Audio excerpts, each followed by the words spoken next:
وجيء يومئذ بجهنم يومئذ يتذكر الإنسان وأنى له الذكرى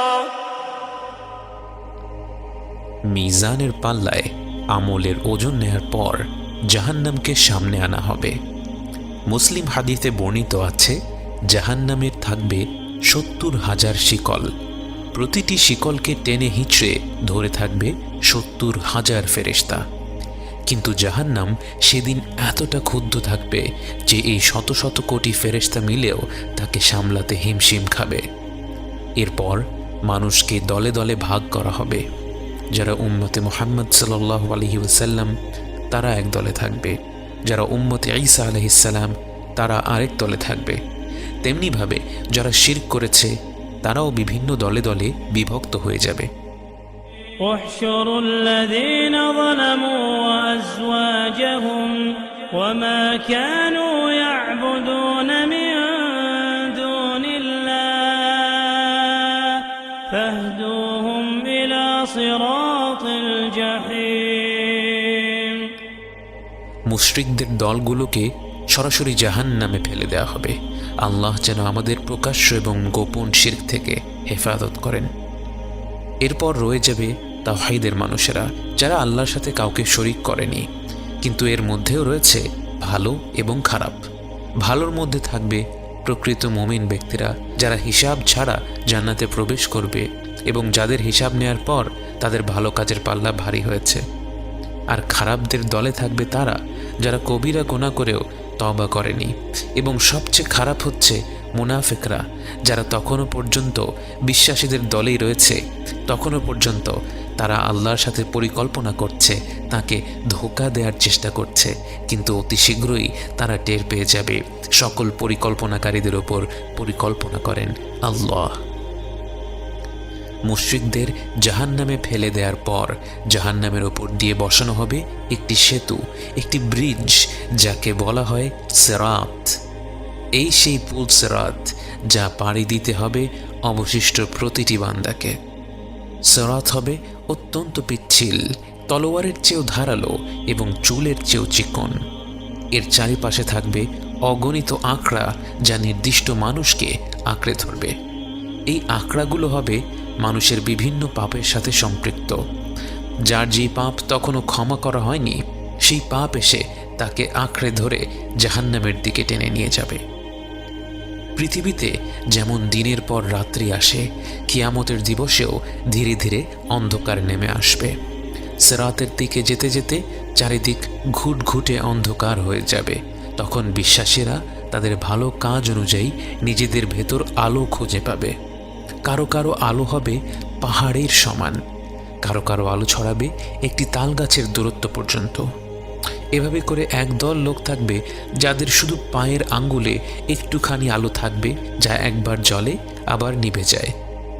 যে যার আলো অনুযায়ী সিরাত পর্যন্ত পৌঁছবে এবং সেই আলোর সাহায্যে সিরাত পার হবে। এখানে একটি বিষয় লক্ষ্য করা ভালো, যে ব্যক্তি পাহাড় সমান আলো ছড়াবে তার আলো কি তার সঙ্গীদের পথ দেখিয়ে দেওয়ার জন্য যথেষ্ট নয়?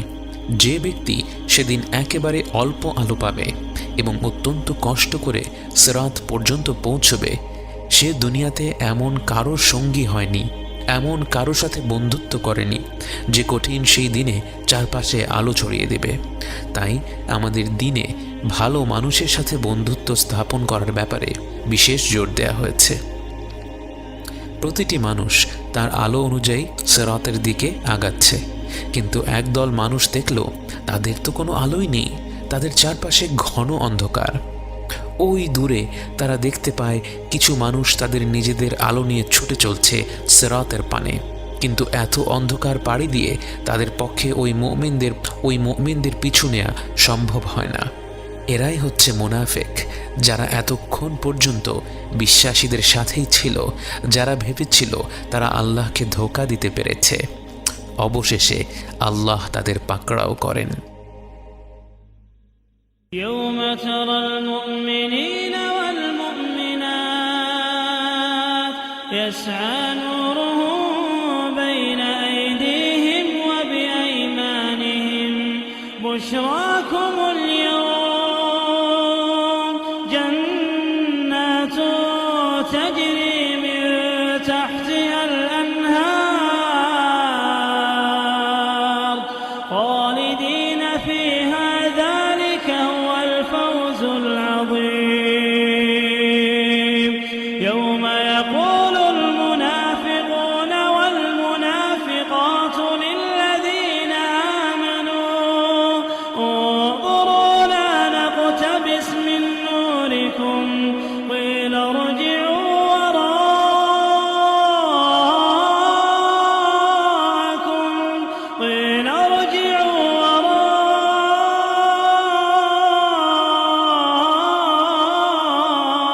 وراءكم فالتمسوا نورا فضرب بينهم بسور له باب باطنه فيه الرحمة وظاهره من قبله العذاب সিরাতে পৌঁছে এক এক ব্যক্তি এক এক গতিতে তা পার হবে। কেউ কেউ পার হয়ে যাবে চোখের পলকে, কেউ কেউ বজ্র গতিতে, কেউ কেউ ঝড়ো হাওয়ার গতিতে, কেউ কেউ দ্রুত ঘোড়া বা উটের গতিতে। কারো গায়ে সেই আঁকড়াগুলোর আঁচড় লাগবে, আবার কেউ কেউ পার হয়ে যাবে সম্পূর্ণ নিরাপদে। সিরাত পার হয়ে যাওয়া শেষ মানুষটি পার হবে টেনে হিচড়ে, অত্যন্ত কষ্ট করে। আল্লাহ যেন আমাদের সকলকে নিরাপদে সিরাত পার হওয়ার তৌফিক দান করেন। সিরাত পার হয়ে আপনি দাঁড়িয়ে আছেন বিশ্বাসীদের সাথে।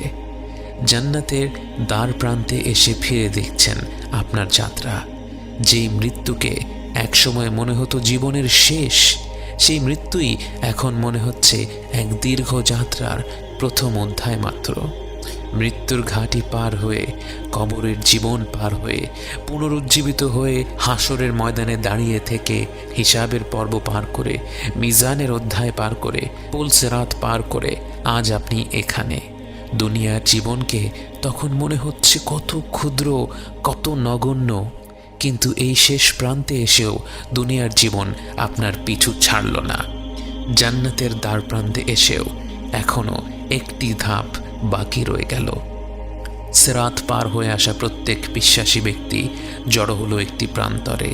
এখানে একজন মানুষ আরেকজন মানুষের উপর কোনো জুলুম করে থাকলে বা তার কোনো হক নষ্ট করে থাকলে এখানে এসে সেটার হিসাব চুকিয়ে দেয়া হবে। যে ব্যক্তি আরেকজন বান্দার হক নষ্ট করেছে তার আমলনামা থেকে ভালো কাজ নিয়ে অপর ব্যক্তির আমলনামায় দিয়ে দেয়া হবে। হয়তো এ কারণেই গীবত আমাদের দিনে এত ভয়ঙ্কর একটি পাপ।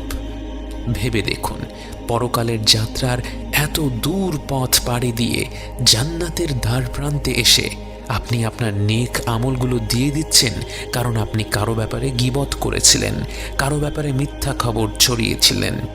আল্লাহ না করুক যদি সেই গীবতের পরিমাণ, যদি সেই হক নষ্ট করার পরিমাণ এত বেশি হয় যে তা আপনার নেক আমলগুলোকে ছাড়িয়ে যায়, তাহলে জান্নাতের দ্বার প্রান্ত থেকে সিরাত পার হয়ে যাওয়া সত্ত্বেও আপনাকে ফেরত পাঠিয়ে দেয়া হবে এবং সিরাতের ওপারে রয়েছে শুধুই আযাব। সেই আযাব কত ভয়ানক তা হয়তো আমরা কিছুটা জানি, কিন্তু সেই আযাবের থেকেও বড় আযাব হবে সেই মুহূর্তে জান্নাতের দ্বার প্রান্ত থেকে ফিরিয়ে দেয়া ব্যক্তির তীব্র আফসোস, যা তাকে তার অন্তর থেকে পুড়িয়ে ছারখার করে দেবে। একে অপরের হক মেটানোর পর প্রতিটি বান্দা এগিয়ে যাবে তার অন্তিম গন্তব্যের দিকে। এক পাশে দুঃস্বপ্নের চেয়েও ভয়ঙ্কর জাহান্নামের জগৎ, অন্য পাশে নির্মল প্রশান্তির জগৎ জান্নাহ।